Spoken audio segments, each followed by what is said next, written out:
Good afternoon and welcome. It is true and fair to acknowledge that globally we have come very far.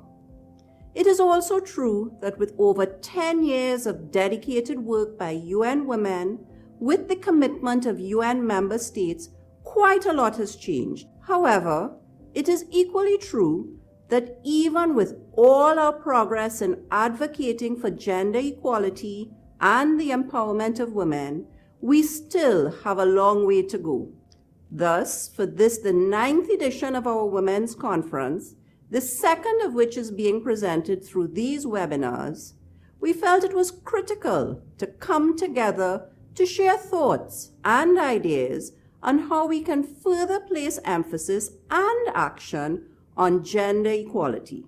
With the expertise of our distinguished keynote and feature speakers, and the perspectives of the women who live through these experiences, we will utilize this conversation space to specifically discuss what is largely a complex facet of the equality challenge: gender constraints.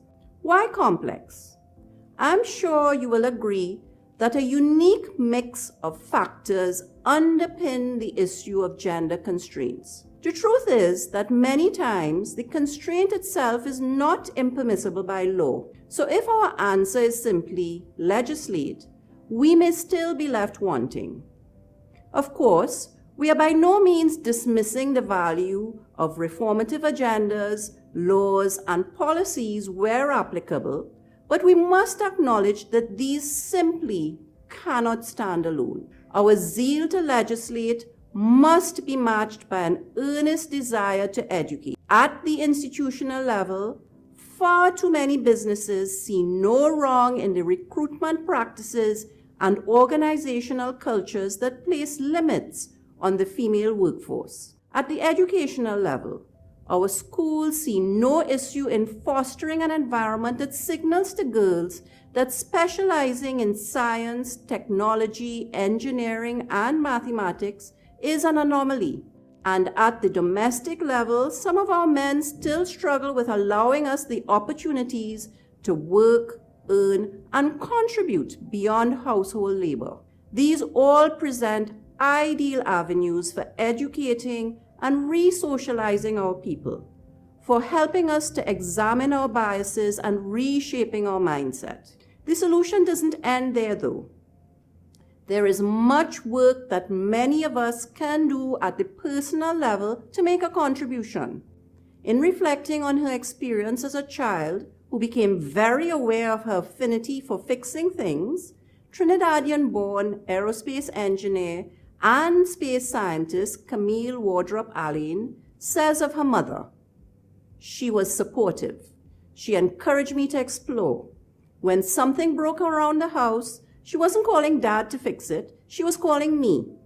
And I would take things apart and put them back together and get them working." Is there a daughter, granddaughter, goddaughter, or niece that can share such a sentiment about you?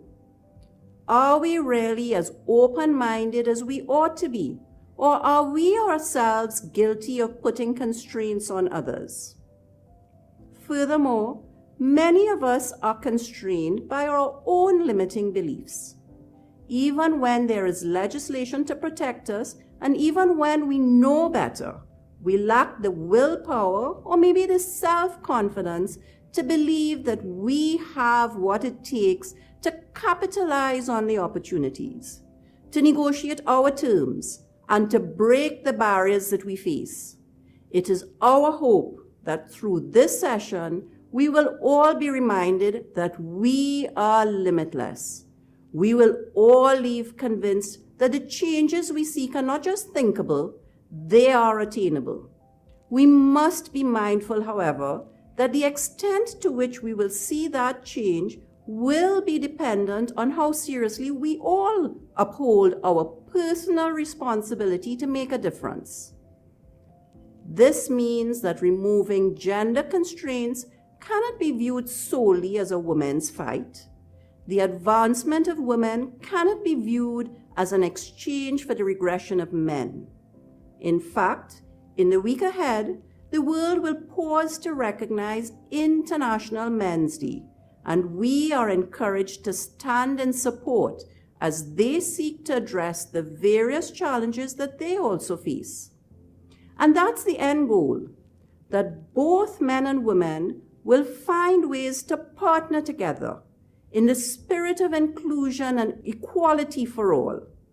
First Citizens is proud to be at the forefront in shining the spotlight on this issue, and we remain committed to building an environment that will shatter the social and cultural norms that perpetuate it. Thank you for joining with us to advance the cause, and let's all keep working together to embrace a new ethos. We are limitless.